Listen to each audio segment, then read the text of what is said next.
Live from Shore Manor Studios, this is Tales from a Small Town Journalist with Matt Shore.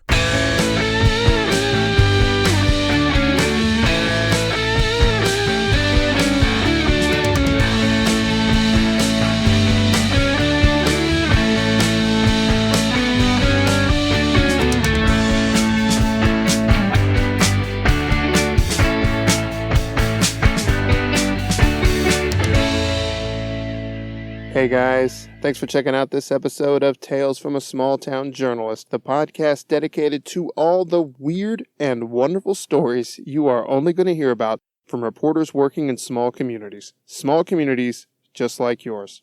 I'm Matt Shore, and I was just such a reporter for almost 10 years before I finally hung up my camera and my notepad. And in that time, I got to have a lot of really unique and just interesting and sometimes bizarre experiences working with the public. And I got to know a lot of other reporters who also had some interesting, unique, and sometimes kind of bizarre experiences dealing with the public. Before I go any further, I want to make sure and mention that this is a listener-supported podcast, supported by wonderful folks just like you. A couple of great ways that you could show us some support. First and foremost would be to visit my website, www.mattshore.net.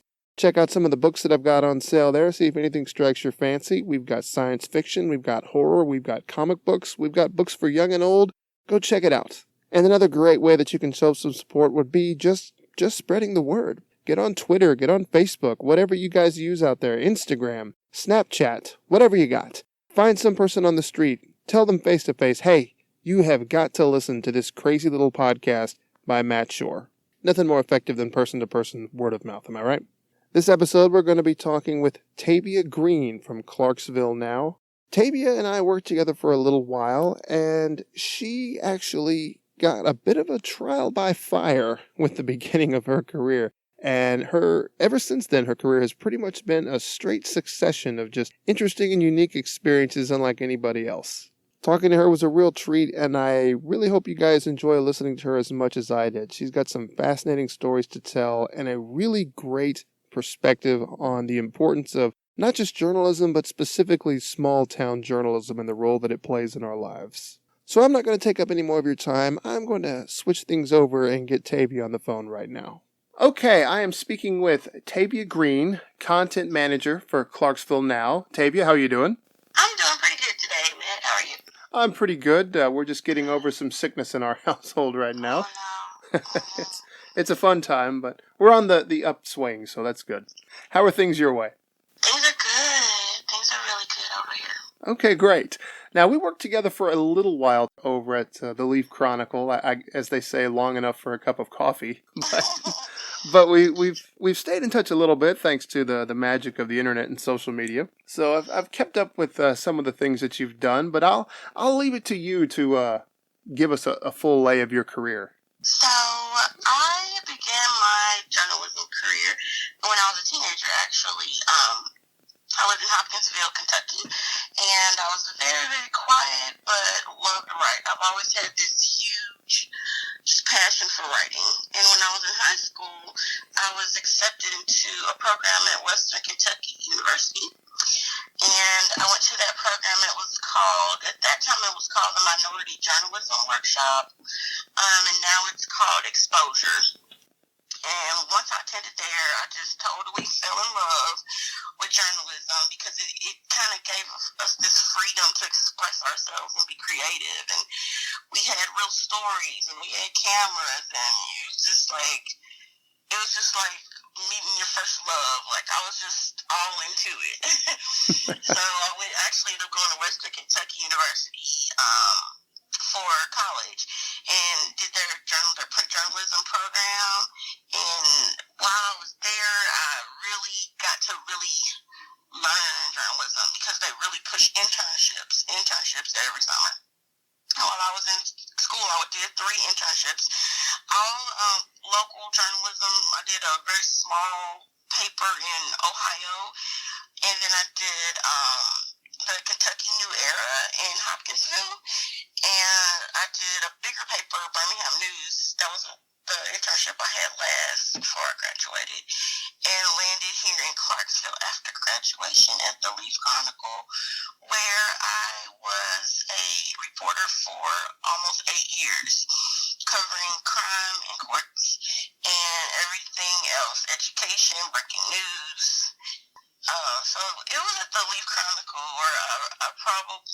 say I learned a lot because it was something I did constantly for an extended amount of time, and it was probably there I got some of my craziest and funniest stories and interesting happenings. Like I said, you worked there with me for a little bit, and I think one thing that I learned while at the Leaf was the importance of building your credibility and building your relationships with people.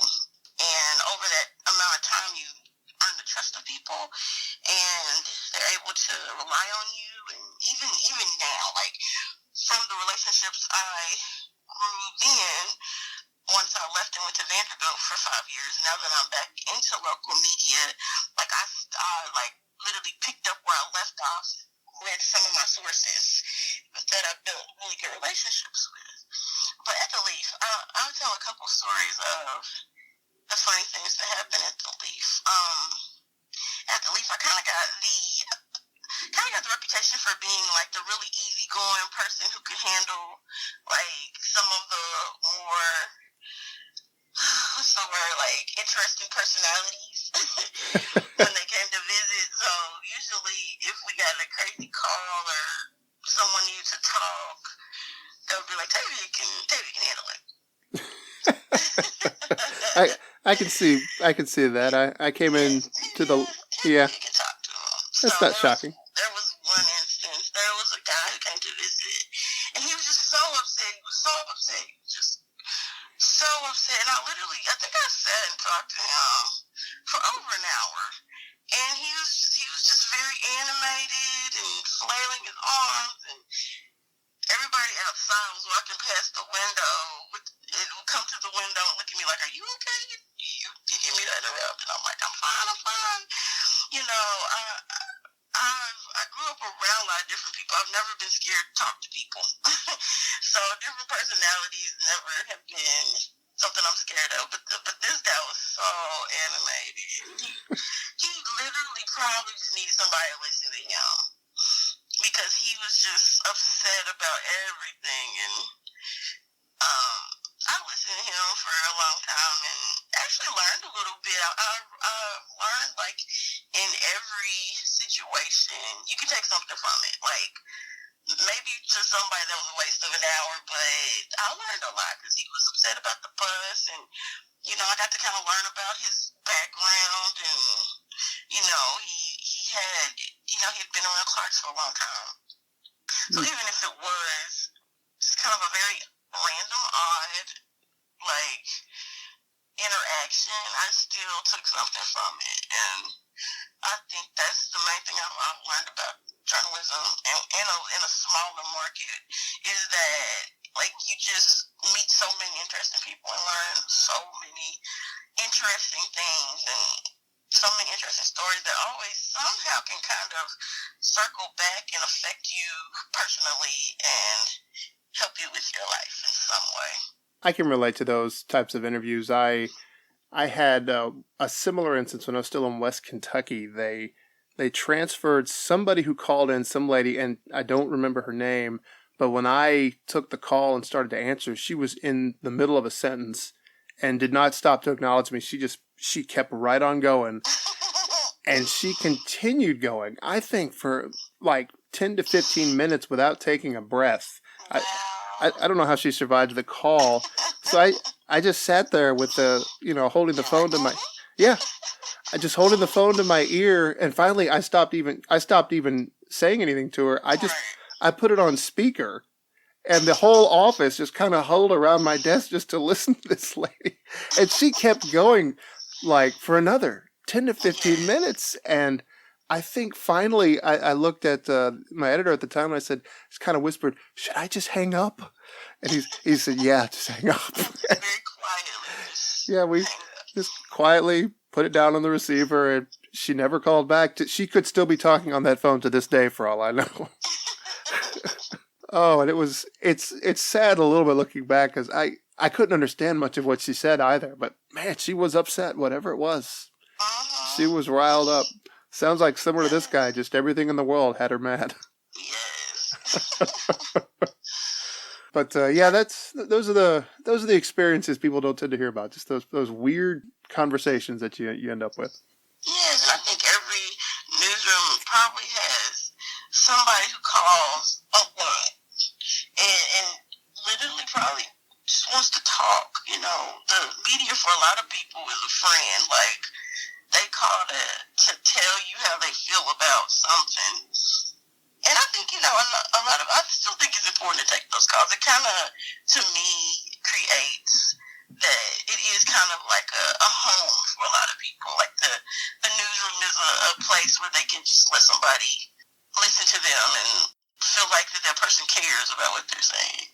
Yeah, I agree. I think if nothing else, even if you get no news out of it, and if you do spend a whole hour talking to some animated crazy person, you're right. It establishes, just kind of seals the deal that this is a place where this is that you're a part of that community just as much as they are, and your voice is their voice. Exactly. It's an important thing. It's easy for me to say this. I've been singing the gospel, I guess you could say, of the importance of local journalism for a long time now. So it should come as no surprise to people that I would say such a thing. I'm sure I agree with you 1,000%. I think that local journalism and I've been a part of a small newsroom. I've been a part of a large newsroom, and something about a smaller like local newsroom, you become a part of the community. You start to feel like you're a part of the community, and people truly like trust you. Like they call them, they want to speak to the person who's on this certain beat, who they've read those stories in the newspaper or read those stories online, and they trust them and know that they're going to handle their story with care. I've always said, like, my whole motto, I guess, has always been that the things that we write about and report about in journalism, we call them stories, but they're somebody's reality. Like, it might be our story, but it's affecting somebody's real life. Like, it's somebody's reality. And so to have a name, a byline attached to that reality that they trust, that they know is going to handle it with care and consideration, I think it puts people at ease.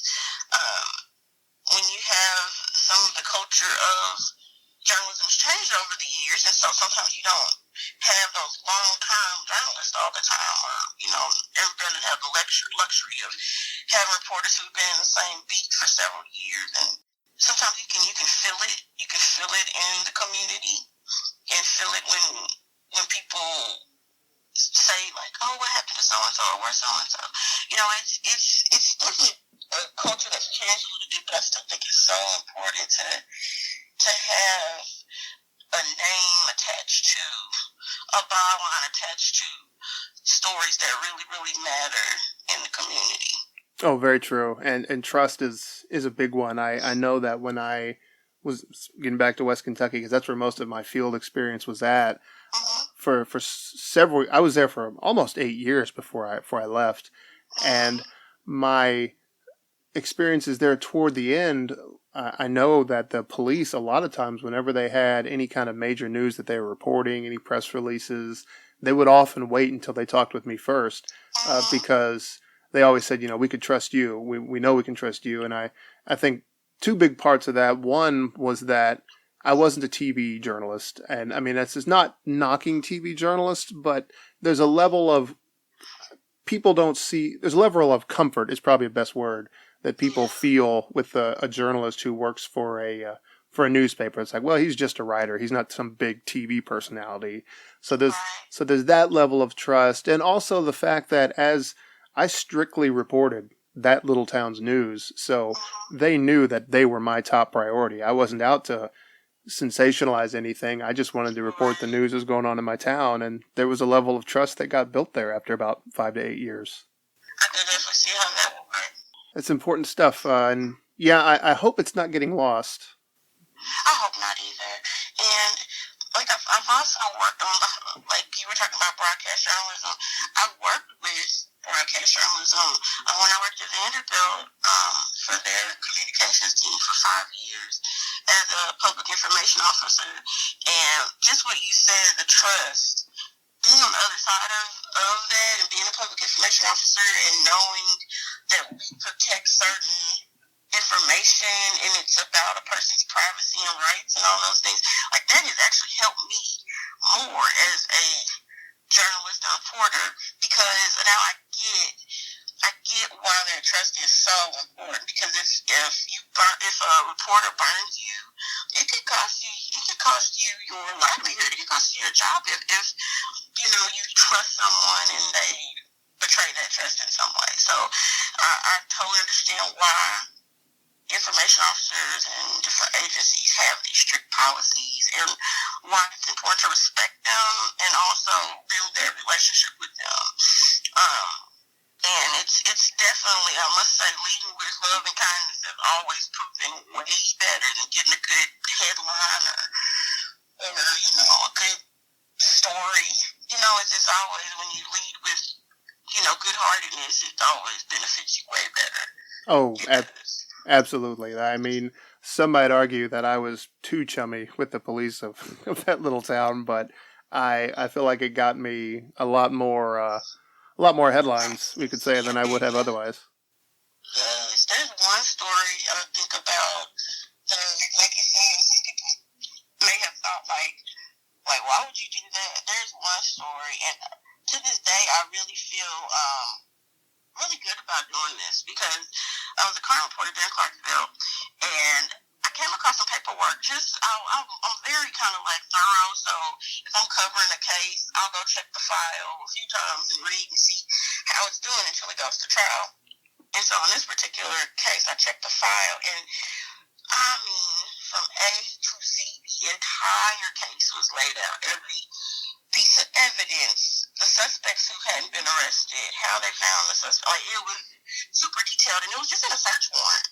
And I read it. It was so interesting. I mean, the police work that went into it was like so interesting. And a part of me was like, oh wow, this is really cool. But the common sense in me is like, this can't be said in just any way. Like, this could ruin the case by putting too much information out. So I actually contacted the detective, and I talked to him for a good amount of time. And he explained to me where they were in the case, and if I put these particular details out, what it would do to the case. And so me and him kind of made a deal at that point, and he said, look, when we make the arrest, I will call you first. I will give you an exclusive interview. Just please, can you give me a little time to make this arrest? And me and him, we both held up to that agreement. And to this day, I saw him not too long ago. And we sat down and we actually had a conversation about it. And he says he still talks about it to this day. It had to be over 6-7 years ago. And he still talks about it because he just felt it was respectful to do that.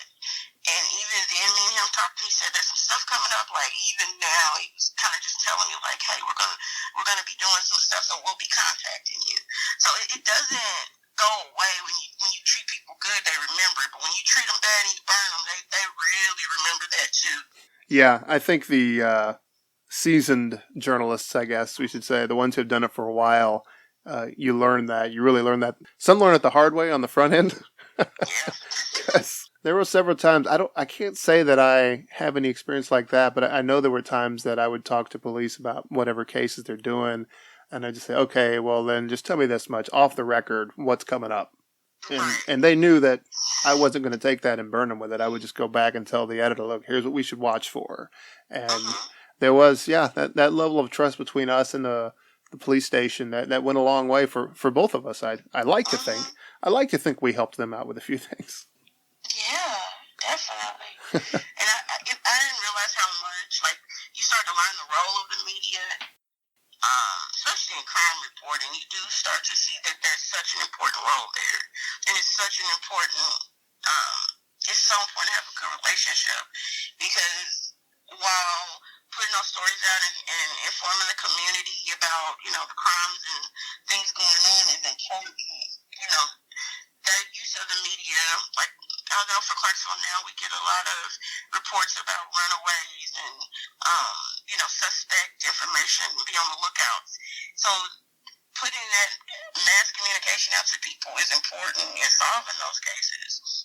You don't want to mess that communication up. No, definitely not. So, any other interesting stories that you can recall as far as covering crimes in courts that stand out for you? Oh, yeah. So, this was the very first murder story I ever wrote. I was actually interned in Lancaster, Ohio, and I worked every single Saturday. And everybody in the newsroom was off. I was the breaking news reporter, and they would send me on assignment. This was like a very small, rural town in Ohio. The very first Saturday I worked, I was on my way to a glass show. I'm still not sure exactly what that is because I never made it to the glass show. I was on my way to a glass show, and out of nowhere, there's like ambulances and cop cars just like zooming past me as I'm driving down this like country rural route. And so at that time, I was kind of still developing my journalism chops. Like, okay, should I follow them? Like, what should I do?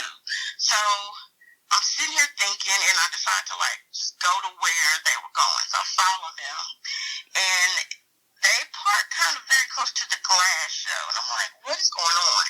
I get out, I ask the lady, I said, what is going on? And she says, they're looking for a kid. They think he may be in the river.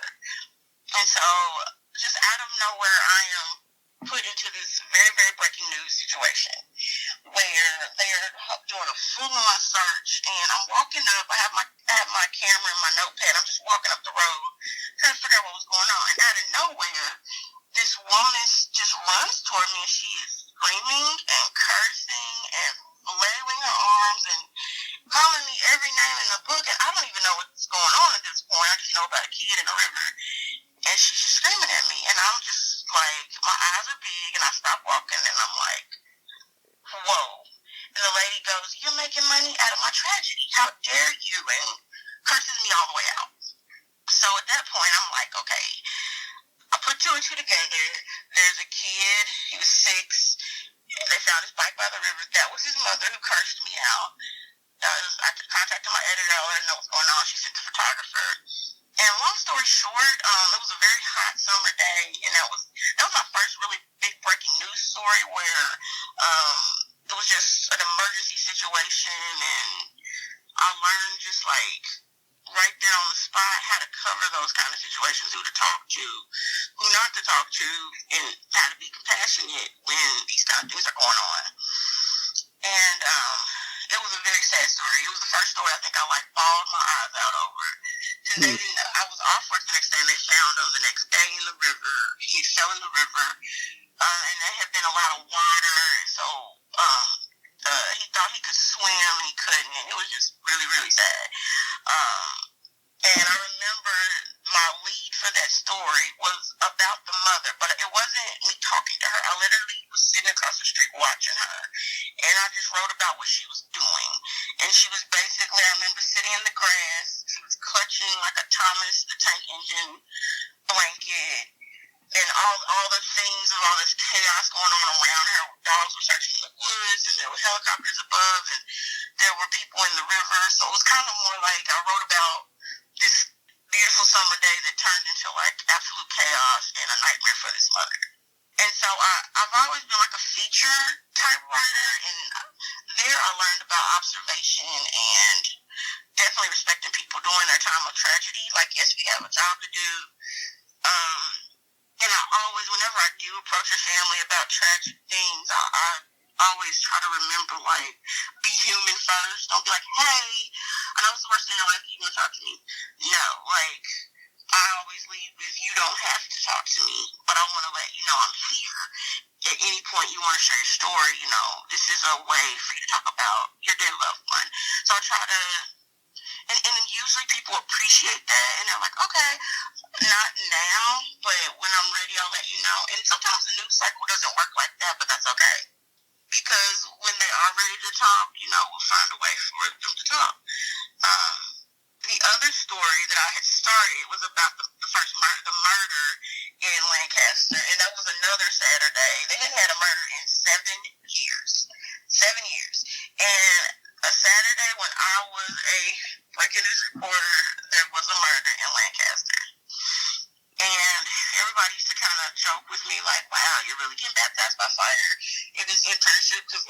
things are happening while you're here.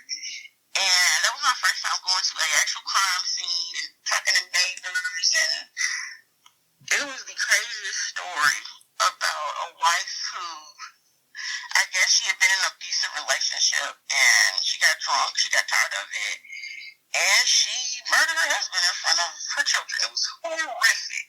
Worst thing I'd ever heard at that point. Like, oh my gosh.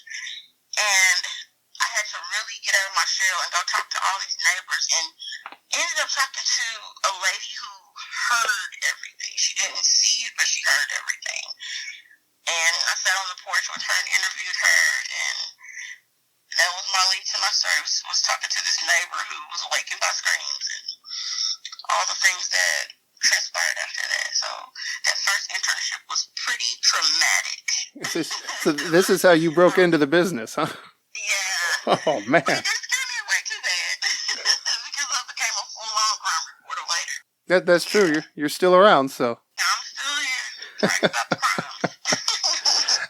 I think I've always been the same way. I was always a feature writer first more than anything. I've talked with other people who they live to just dig and get to the root of what happened and why. And I think I was always more, I had more of a talent, I guess, for just getting to know the people and telling their stories. You said it. The people, that's what we write about. Like, to me, that is what local media is about, the people. And the people that are affected by even the government stories or the business stories or whatever. It's always at the core of it is the people. And you have to care about the people you write about. You really do. Mm-hmm. Because their lives and their livelihoods are tied up in all the realities that are happening in our town. And I've always enjoyed writing about people. Just their triumphs, their tragedies, and everything in between. It's always been a joy. And I've met some really great people. Yeah, the downside for us being that type of a writer when we get in those situations is that, the people, if it's a painful story, their pain becomes our pain. That is so true. I feel like for a whole year, I was a lady's listening ear and shoulder to cry on, and I was okay with it until I realized I was really grieving for her. I felt so absolutely horrible for what happened in her life. It was incredibly tragic, and yes, the story that came out of it, the year-long investigation I did to help her find these answers, was an amazing, amazing story that led me into probably one of the weirdest interviews, most uncomfortable interviews I've ever had, but also most interesting interviews I've ever had. And if you have a couple minutes, I'll briefly touch on it. It was a really tragic murder that happened here in Clarksville many years ago. It was a triple murder involving children, and then the man who murdered them, he took his own life in jail. And so that led me to basically talking to these two mothers about their individual tragedies. And it actually uncovered just this really sad story for both mothers, because the mother whose son did the murders, she was totally devastated too by what he'd done, and she had raised him, she had tried to raise him the best she could, but he had been deeply and gravely affected by his father's tragic death. So he was affected by tragedy as a young child when his dad perished in a helicopter crash in the Army, a very popular crash around here. In 1985, I think is when it happened. So as he was growing up without that father figure, he just started making very bad decisions and took to drugs and street life, and his mother's fight for him and unconditional love for him, but not condoning the things he had done. To hear from her side of the story was so interesting. And I sat in her kitchen, and she smoked a cigarette and talked to me for hours. And it kind of brought this whole story full circle of these two mothers, because I talked to the other mom who lost her three people for a whole year. She had all these questions. Why was he out of jail? Why was this? Why was that? I even talked to a lady who has the survivor of the rape that he committed that landed him in prison. So it was a fully weaved story of the path of this man's life and what led to this triple homicide, and everybody's question of why that really just couldn't have a definite answer, but it did uncover some kind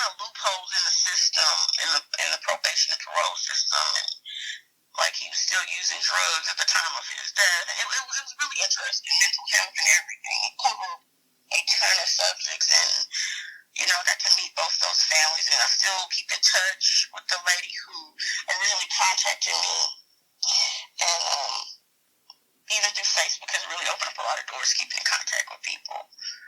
So that was a very interesting story that was about a specific person and a specific family and their issues within the whole system. Yeah, that's I'm not sure what to follow that with. It was a heavy piece. Yeah, that's me. I was like, I think I need therapy after this. That sounds heavy. I definitely took on some more pain. I definitely did. It was very tragic. Oh man, I covered my share of tragedy, but not such a deep dive, I don't think. Yeah. I think, though, with local journalism, sometimes, I feel like at that point in time of what local journalism was, it allowed us to have projects like that. We had the time and we had the resources to kind of do that deep dive into those stories and do those investigative pieces about different systems. And while I'm not in the newspaper room anymore, I still hope that that kind of work is being done. And I have seen it. At the least, I've seen a recent piece that a lady did about a young child who was being abused. I thought that was such a and I know to talk about the competition is probably but I have to say, I had to email, I was like, this was a really well done piece because it brought about change. And I think at the core of it, bringing about change when we do have to be watchdogs for the people is so important. It's so important. Yeah, absolutely. One of the things I've said about the importance of just local journalism in general is it's the only source of accountability you have for a lot of local institutions, be it the police department. We talked about them, but that also goes up to city government and various institutions throughout your community and in the county. And without an actual journalism presence, then you lose all that. Yeah, I agree. Yeah, and that accountability is vital. It is. Well, we've gone kind of heavy here at the end, but did you have any? No, that's certainly fine. Like we said, or like you said, I should say, that's important stuff to make sure people are aware of. But before I let you go, do you have any lighter stories you'd like to relay, or have we covered everything that you had on your mind? I can definitely end with a light story. I will say this. I have enjoyed coming back to Clarksville and doing local news again and getting in contact with the people. I've only been back for about 5 months. But even in that time, I've definitely, I would tell this story. There's a young lady in our community who made a huge impact on my life. Just through her positive attitude and overcoming her own set of personal tragedies. And she's a teenager now, but when I went through my own personal tragedy, she was going through hers. And her example really helped me at that time in my life. And I think over the time of the people I've met, even in a sad story or even in a tumultuous time, I've just met some people who've overcome some amazing things and really been a great part of the Clarksville community and have kind of created this family atmosphere here in Clarksville. So I've really enjoyed coming back to that feel of family here in Clarksville of common goals and people who are trying to do good for the community. There's so many people who want to see Clarksville succeed and want to see the local media succeed. And it's just been really fun and interesting coming back to that and contributing to that goal that everyone has. And I look forward to doing more of that. I look forward to writing about more people and more inspiring things happening here in Clarksville. Cool. Well, I know the Clarksville journalism scene, it certainly was smaller when you left, so Yes. it's all the better now that you're back. Thank you. Well, I appreciate you taking the time to speak with me. This is really really enlightening and some great important stories to let people know about. Thank you, Matt. Thanks for inviting me. Oh, you bet. Hopefully we can do it again sometime. Sounds good. All right. Thanks a lot. All right. Thank you, Tavia. Thank you for your stories, and thank you for your insight. I've been talking so long about the importance of journalism and local journalism, and today, more than ever, I think they're as important as they've ever been. Journalism is so important in keeping us informed about what's going on within our communities. It's also so important for keeping people in power accountable, and just knowledge is power, and there is still no better tool at keeping you informed and having that knowledge and having that power as good, effective journalism. So, support your local journalists, subscribe to your local newspapers, and if you happen to meet one of them, let them know they're doing a good job and that you appreciate the work they do. They don't hear that nearly enough. All right, before we wind down, I do want to make sure and inform everybody about some things that are coming up. Our next episode is going to be a special spooky edition of Tales from a Small Town Journalist. Every year, my wife and I, we go to the Trans World Halloween and Attraction Show in St. Louis, Missouri. So look for a special edition following that, recounting our creepy, spooky, and fun adventures out in St. Louis. Also coming up, if you are interested in meeting me in person, you do have a chance to do so. The Clarksville Comic Con will be March 7th from 10 a.m. until 6 p.m. at the Riverview Inn in downtown Clarksville. I will be there peddling my wares along with all of the other independent writers and comic book creators there, so if you're in the area, stop on by and say hello. And as we wind down, let's just move into ways that you could reach out to me if you can't meet me in person. Of course, I already mentioned my website, mattshore.net, but you can also reach me directly through email at mattshore@hotmail.com. And you can connect with me on social media at Twitter, @TheMattShore, on Instagram, @TheShore. And if you happen to be one of these VERO users, I myself am. I'm experimenting with this. If you'd like to connect with me on there, you can. Look for me there @TheMattShore. And speaking of communications and websites and so forth, you can connect with this particular show specifically online at smalltownjournalisttales.blogspot.com. And you can connect on Twitter @JournalistTales. And finally, we do have a Facebook page for this and all of our other spooky creations. It is facebook.com/Shore Manor. Look for all of our news and upcoming events and just fun, spooky, entertaining things that we feel like posting once in a while. And so that brings this episode to a close. So once again, thank you guys for joining us. Thank you again to Tavia for taking the time to speak with me. So we'll close out the way we always do. We'll just say, keep reading and keep listening. Thanks.